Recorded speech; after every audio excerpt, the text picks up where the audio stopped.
magpahanggang ngayon dito sa amin marami pa rin ang hindi nakakaalam na ang prutas na ito mga katuldok nakakain. Ito, ano, para siyang ubas at ang tawag nito dito sa amin ay lapidan.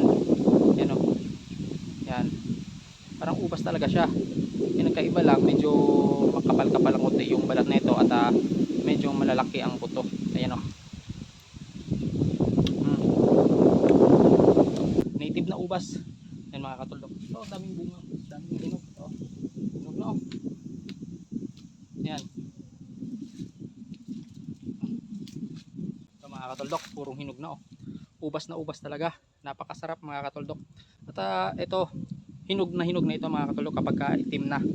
Kapag medyo pula-pula pa, medyo makati kasi yon kapag kinakain. Pero hindi naman ito makating makati. Medyo may kati lang konti. Pero kapag ganito na yung kulay, itim na, hinog na talaga ito. At napakasarap na ito mga katuldok ko. Pwede rin kainin to. Yung balat, pati yung buto, pwedeng lunukin. Ang daming hinog. Dito lang to makikita sa bundok mga katuldok. Ang sarap. Yung iba overripe na. Yung buto, 4 na piraso sa isang bunga. So sa sunod na linggo, meron ulit ako makukuha dito. Daming bunga mga katuldok. So madami akong makakain dito sa sunod na linggo. So ito lang muna pagtiyagaan ko. Sarap. Baka meron din ito dyan sa inyo. At kung kinakain din ba ito dyan sa inyo. At ano ba ang tawag nito? Kasi dito sa amin tawag nito lapidan. Ito yung puno niya, ang baging. Yan yung baging niya Yan. Parang parang dalawang baging na pinagdikit. Ayan.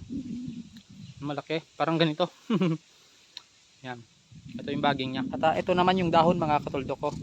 Yan, para talaga siyang grapes, ubas, ganyan. Tingnan yung dahon pa. Ito Ayan Yan. Yan Ito dahon niya yan. Yan. Ito yung pinakabaging. Yan. Ayan. Yan kita nyo naman, ayun napakaraming bunga Ayan. Ayan Doon pa sa taas, meron pa doon. Ito Yun daming bunga. Ayun. Ayun Ito. Ayan. Dami mga katuldok. So ito nakuha ko. Ito lang. Ayan. Meron pa dito konti. Ito iwan ko na ito. Sige, kukunin ko na lang din ito. Sayang, mabulok lang ito dito. So ayan. So marami akong mapapapak habang papunta sa bundok. Ayun mga katuldok, like and share. Salamat.